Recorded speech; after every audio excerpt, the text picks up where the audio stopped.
So we're looking at learning outcome 3 for the Introduction to Business Communication unit. Now, in learning outcome 3, this is understand the principles of oral and non-verbal communication. Now, it's quite straightforward today, to be honest. So 3.1 is explain how to communicate effectively face-to-face in both formal and informal situations. And 3.2 is explain how body language and physical appearance can help or hinder communication.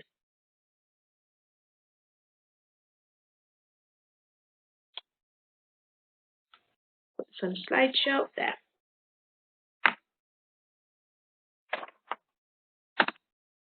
So we'll just start off with what communication is, and we've got just a little image of the communication model, and you've seen this before. So basically, communication is just to pass on information, to share information. It's a two-way process. It's where the sender is formulating a message, they're sending it to the receiver gets it, looks at it, decodes it, thinks, oh, do I understand what this is?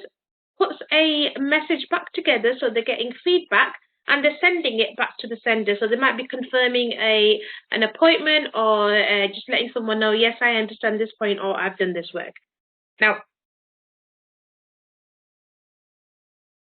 so can you think of 2 examples of communication where you're thinking about, just any 2 examples of communication that you've come across recently? Or even one will be fine. So just communicating information to... Yes. And it can be formal or informal, it doesn't matter. Well, I would say probably like this morning, went to drop my son off at school, and then told the teacher that he had a little scratch on his knee. Yeah. And then I made sure I kind of had that eye contact with her and explained to her, and made sure that she understood what I was saying. Then she repeated to me that she understood, and saying that, because I said she had to keep an eye on him in case he turns to start running around, he might hurt his knee. So I made sure that she understood what I was saying. Then she said, yeah, I'll definitely keep an eye on him. So I sent the message, and I made sure that she received the message, and then she gave me a feedback by saying that, okay, I'll keep an eye on him in case he starts running around, and I'll tell him to stop. If not, he's going to hurt his knee. And hurt himself again. No, that's fantastic. That is a prime example of you've done it in an informal situation where you're doing face-to-face, and it's, yeah, fantastic. Can you think, she gave you feedback in this moment, but can you think of any type of communication which are one way, which don't require feedback? One-way communication that doesn't require any feedback. Yeah.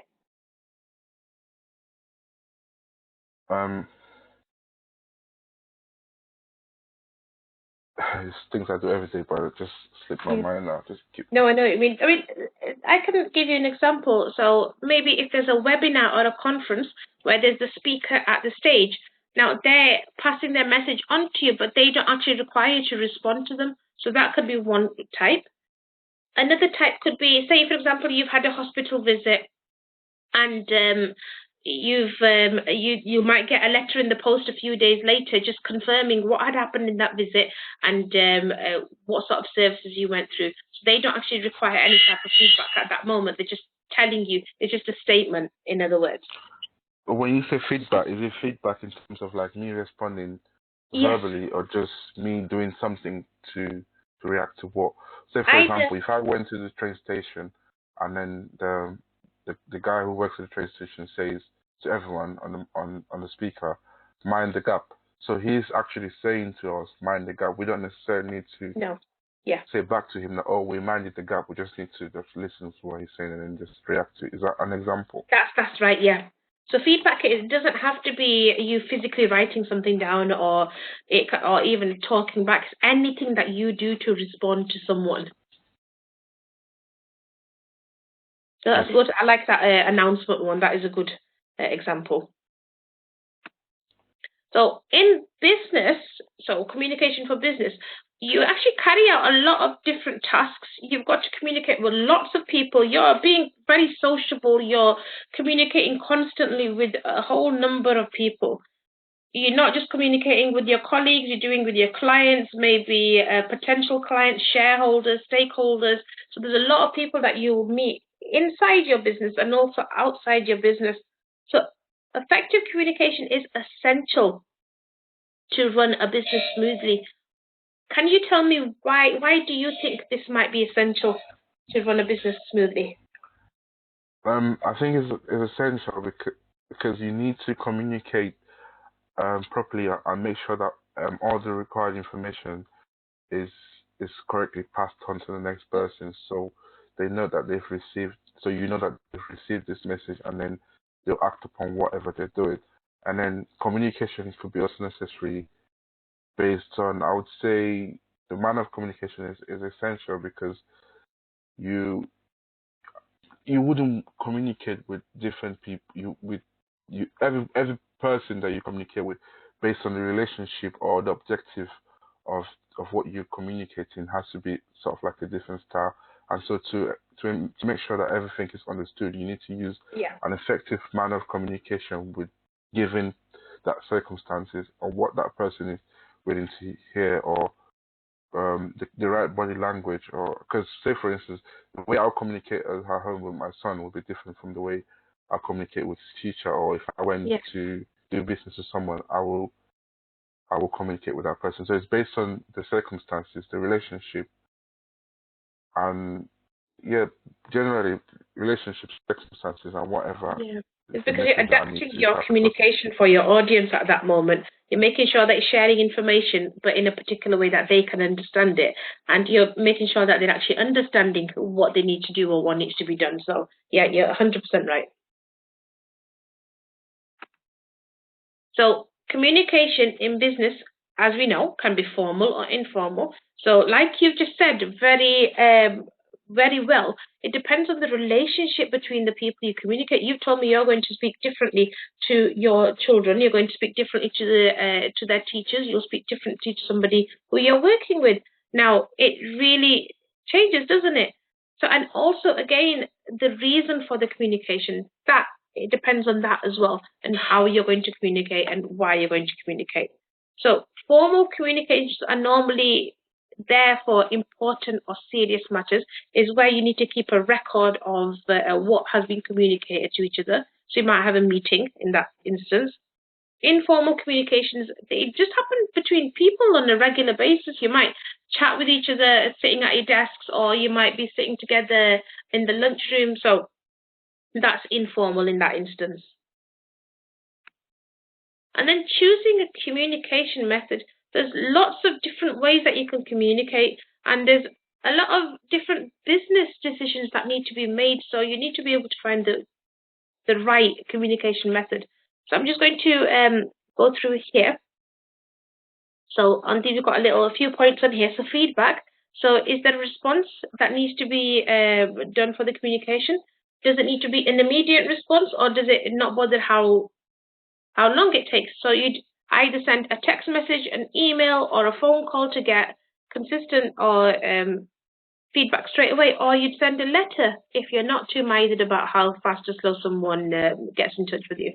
So the urgency, so how quickly does the message need to be sent, and what's the fastest method? So the reason, is the communication important? Do you need a record of it? Does it need to be formal or informal? How is it going to be done? Then the recipient, are they internal or external to the business? And are they well known or not? So who are you actually going to be talking to? Are they a colleague of yours, or is it a potential client, or a client that has been within your company for a very long time? And the technology, so does the recipient have the necessary means to receive the message? If you send a message, an email, do they have access to the emails on the phone where you can look at it straight away, or do they have to go and log on to a computer, which can be time consuming, especially if they're away from their office or away from their desks? And then the complexity. So how long and complex is the message? If you're giving a really complex message over the phone, the person's not going to be able to go back and study it. They're not going to go back and read it. So sometimes it's better to go and send an email with the same message, again, like we talked about last week, where you said that if you talk to somebody verbally, you'll back it up by email as well to reiterate it. So, and again, that will cover complexity in that instance. So those were just some reasons about what type of communication method you might use. So it's regardless of what the way you communicate, it just depends on why you need to do it. That's how you're going to choose it. Now, a lot of the times, what I'll do is I'll have a few for students that are, say, confused in a particular assignment work. Rather than send emails backwards and forwards, I choose to talk to them over the phone, and I find that it helps them a lot more to be able to verbally ask me what they need to do and talk through each little point. If I'm doing it over email, it can be extremely time consuming. So 10 minutes compared to 5-6 different emails, which might take me 10-15 minutes to formulate each, depending on the complexity of the information that they need. So it can be time saving as well, depending on what method you use. So that was just the introduction about what communication is, how to choose the right method. And then we'll go on to here. So 3.1 is to explain how to communicate effectively face-to-face in both formal and informal communication situations. Now, we've actually got different types of communication. We've got verbal, non-verbal, and visual. So verbal is how we express ourselves. So it's how we talk, how we write, what sort of dialogue we use, what sort of speech you use. Non-verbal is how we express ourselves through action. So you're touching, like you said this morning, you made eye contact with your child's teacher to make sure that that they're paying attention. And then you got visual communication, so photographs, adverts, signs, and so on.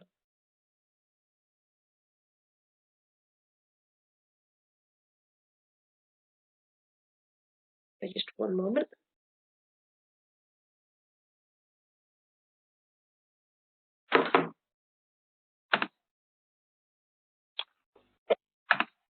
And then, depending on what we've actually got to say, or what we're doing, it really depends on how you feel and what you're thinking and what your mood is. You might be in a good mood, so you're going to communicate well. You might have had a really bad start to the morning. You might have woken up late and your hot water wasn't working, or you had to rush to go and do your family duties.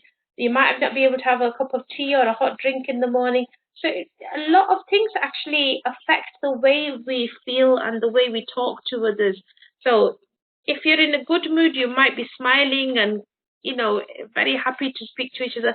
But if you're not in a good mood, it can really reflect on how you interact. So again, how you feel and how you think can be a big issue there.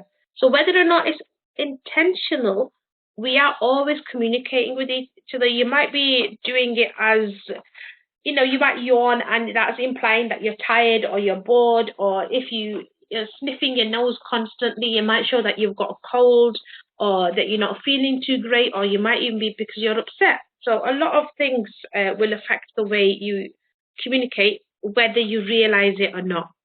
Even if you stand there and you're feeling cold and you've got your arms across your chest and you're sort of huddled in, that's you communicating that I'm cold, I'm not feeling too great right now. So can you apply this sort of style to your work? I mean, how do you write emails? How do you listen during meetings? How do you conduct presentations? Can you think of an example of a time when you did something to communicate at work?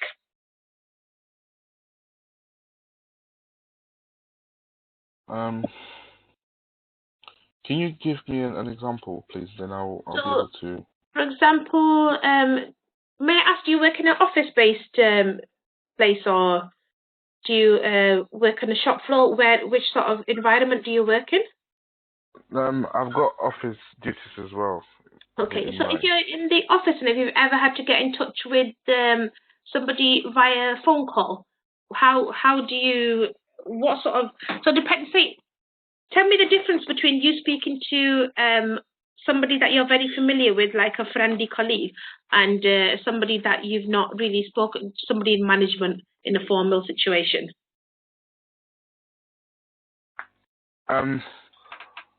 So talking with someone I'm used to will be I would say, in a very friendly or informal way, but still keeping it polite. But if I'm speaking to management, I'll be a bit more still friendly, but a bit more formal, because Yeah, a bit more reserved. your boss, a bit more reserved, not getting too personal into the conversation. But then with my colleagues, I can be a bit less personal. So that's it. So if you were talking to colleagues and you've given them some tasks that you're both working on, and you'll say, right, I'll do task A, B, and C, you do D, E, and F. So you'll talk and you'll chat and you'll laugh with each other and say, right, no, you get on with that and we'll do this.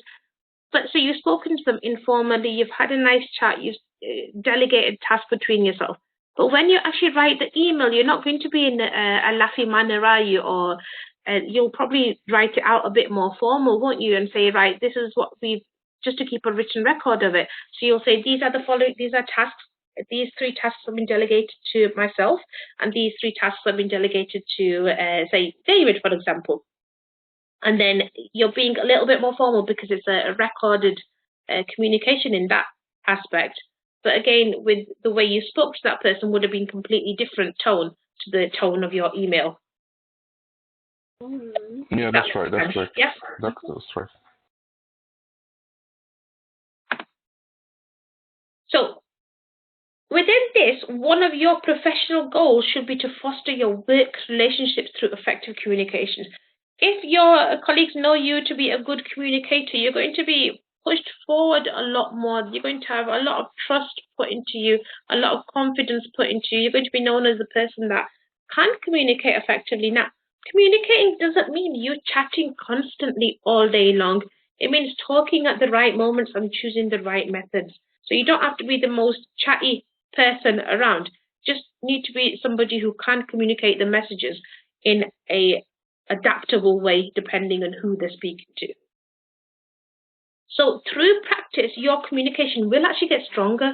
You will be more effective in what jobs you do, and your efforts will be noticed, and even those will be more effective because, again, like I said, people notice somebody who is able to do their work well and also be able to communicate what they've done. Now, one key component needed to get you to grow as an engaging employee is to be self-aware. So you need to do this to be self-aware. Just on your own, when you get a chance, just think about your verbal interactions, and then especially your non-verbal interactions. What sort of visual communication habits you do. Now, I know every single time I'll come onto these lessons, I don't turn my camera on because I have bandwidth issues. My lessons start breaking up, so I put a photo on. But even though I'm speaking to you now, my hands are moving. I'm constantly emphasizing things. And it's something I can't help. I've constantly done it, and I always done it. So that's me communicating non-verbally with the way that my hands or my body is moving. So think about what you're visually communicating to others as well. Now, one important thing that I need to point out is with communication, talking is not just communication. Sometimes listening is 50% of communicating. So if I'm coming to you and I'm speaking to you and you're talking over me or I'm talking over you, that's not us communicating. You're listening quietly to me. When you're talking, I listen quietly to you. You might have some verbal cues or yes, well done, those type of things that go on. But it's still, that helps show that you're actually listening within that. So 50% talking, 50% listening. Now, there's 4 ways that you can to help develop your business communications and to also make them effective. So we've got completeness, correctness, conciseness, and clarity. Now, this would apply to you being formal, informal, written, or verbal. It really doesn't matter what sort of medium you use. So completeness, so make sure that the communication you share and send out to others is complete. that it's got all the information in it, it's got all the facts that are needed, and be precise. Make sure you actually pass the message that you want in a clear, concise way. So if you can pass the message on in one paragraph, if you're doing an email or a letter, there's no point in fluffing it out and writing 6-7 paragraphs for someone to search through and find the relevant info. Correctness. So double check your work, make sure there's no grammar or spelling mistakes. Now, I've known a lot of people that have been very, very qualified to get certain jobs, but because they've had grammatical mistakes or they've had spelling mistakes, they've been overlooked.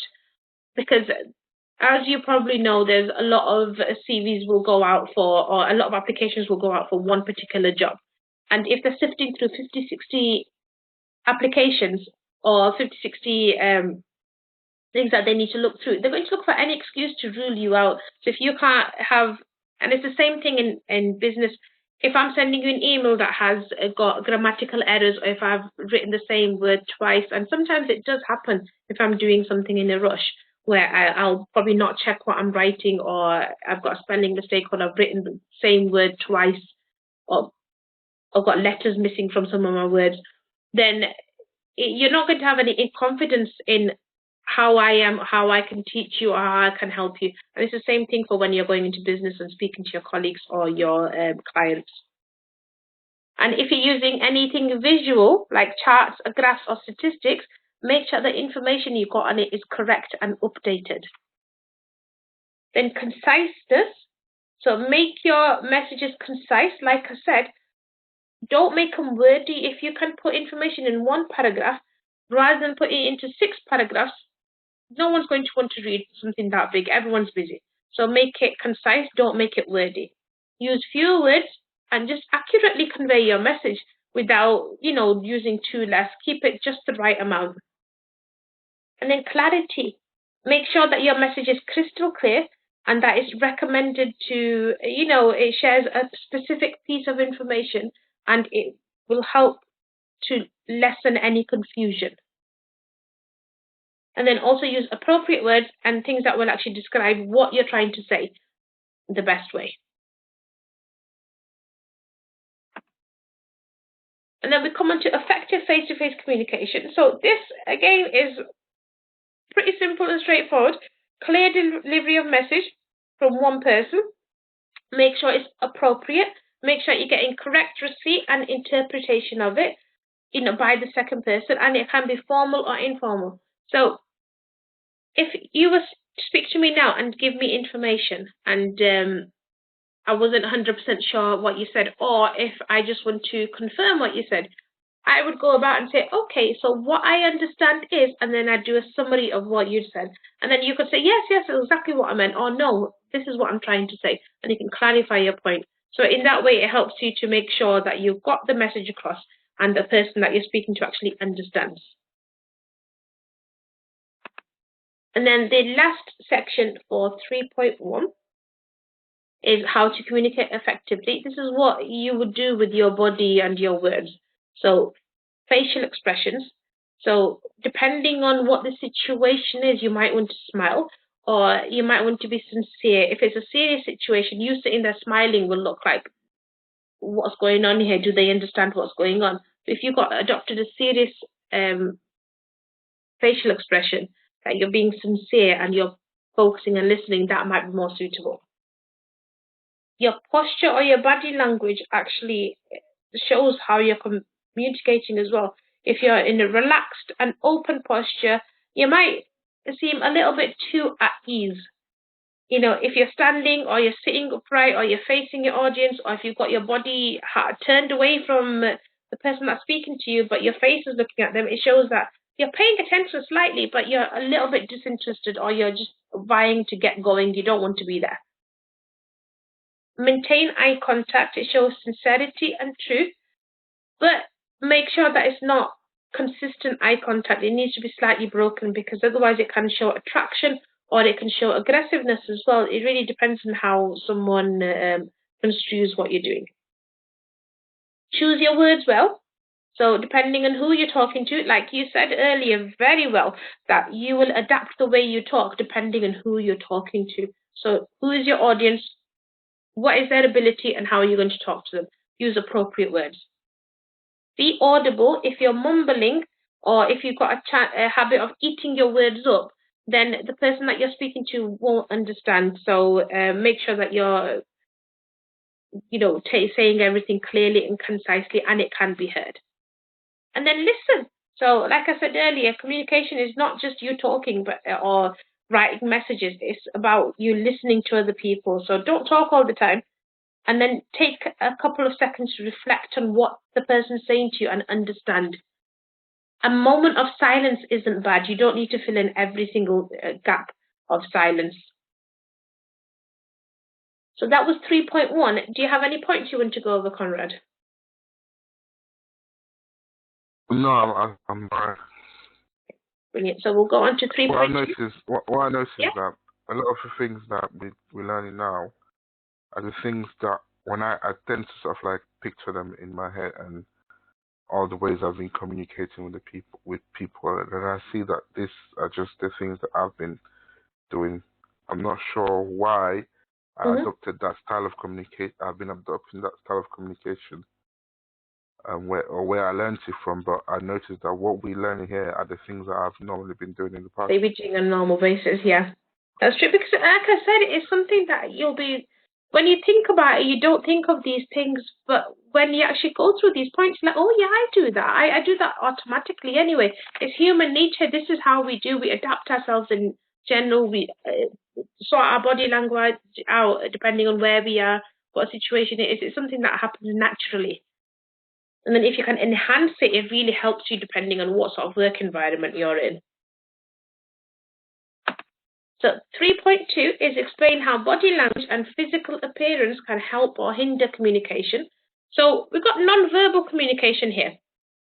So when we communicate through speech, we use a lot of varieties of non-verbal communication as well. So even though we're talking, we're either gesturing or our body language or the way we look, the way we're sat, or even the way that what clothes we've got, what your hair's like, what your physical appearance is like.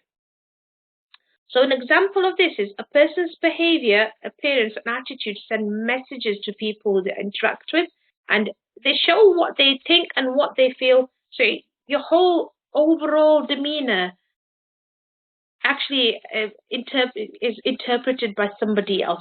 They can see how you're feeling, what you're doing, and what you're trying to send across. And then there's also person's body language might tell you that they're uncomfortable or they're confused, or it might just show that they actually understand what's going on. So you get good at reading people and noticing that, yeah, this person looks like they know what's going on, or they look really confused.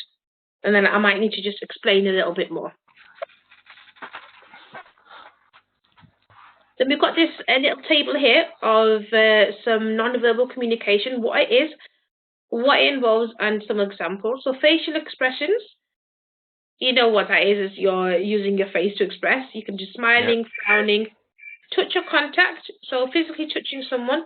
You might want to touch their shoulder or reassure them, but again, don't go into someone's personal space unless you know that they might be comfortable with you holding their hand or patting them on the back, or, so really depends on reading the room.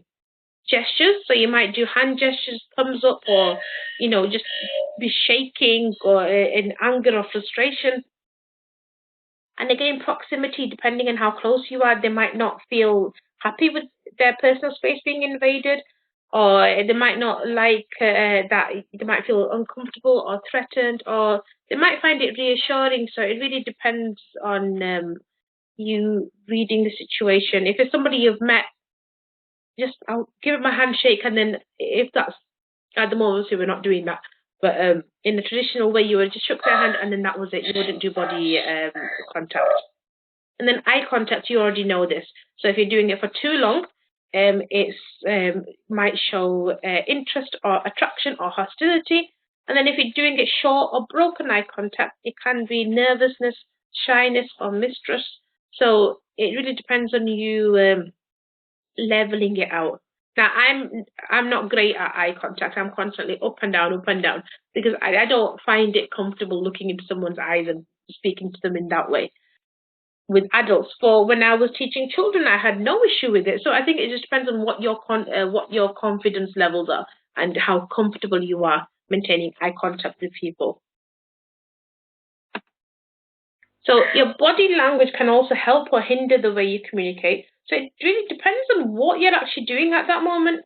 You might be showing that you're feeling happy or comfortable or confused, just depending on how you're standing or sitting down.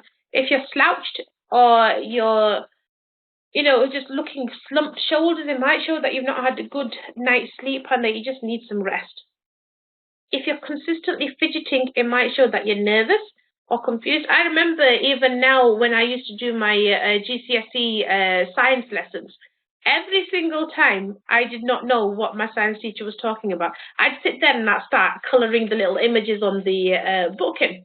And my teacher even pointed this out to me. He said, Asha, whenever you don't know what you're doing, I'll just look at you and I know if you're colouring, you've got no clue what's going on. So you're able to pick up on people who might be confused. You understand their actions if you've been in contact with them for a while.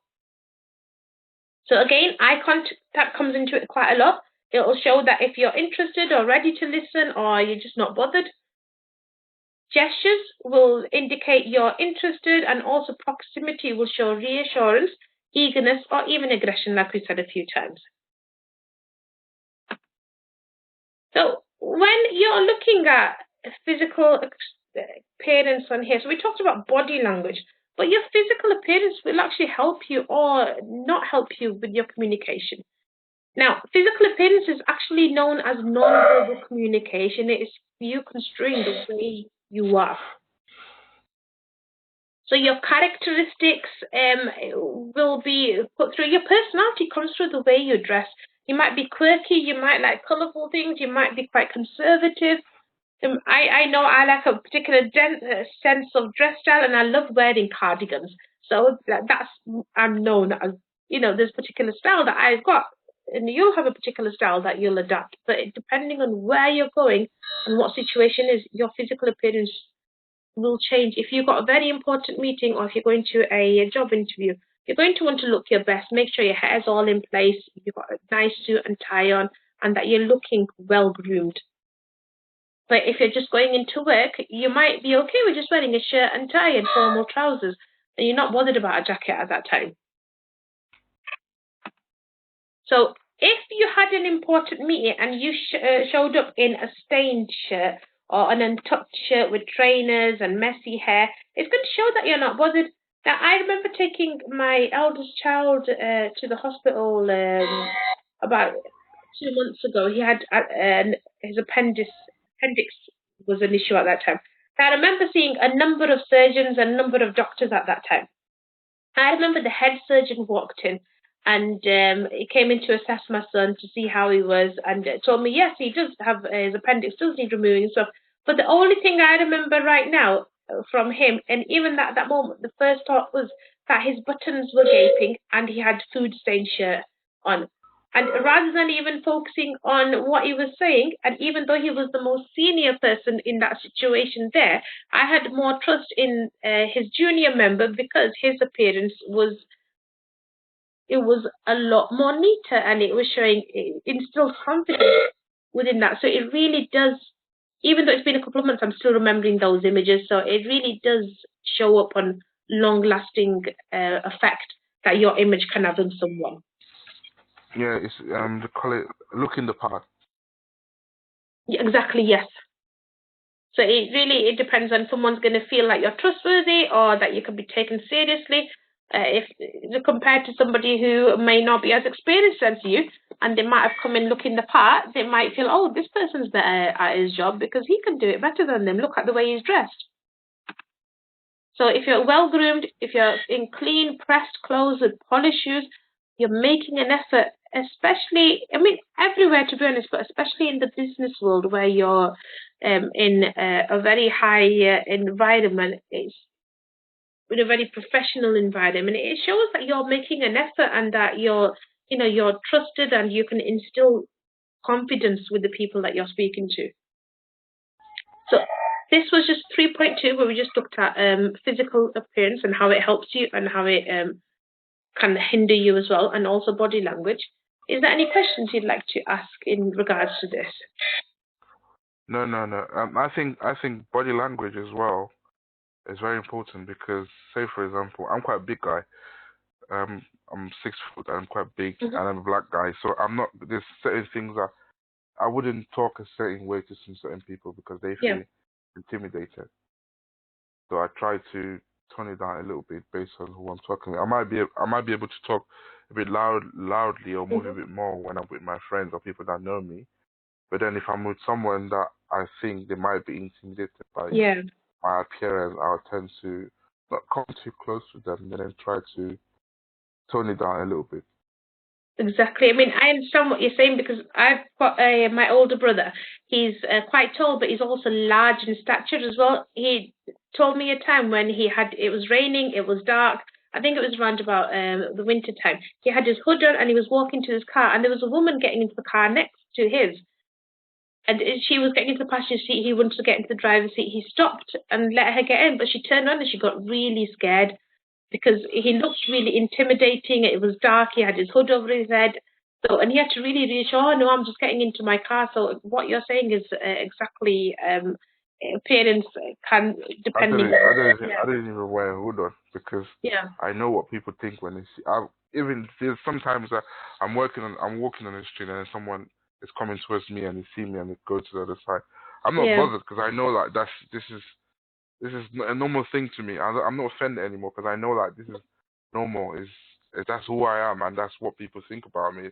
It's up to them if they want to move to the other side. Sometimes I'm coming towards someone and I'm worried that they might be scared or anything. I just walk to the other side because I just don't want make anybody feel uncomfortable. Yeah.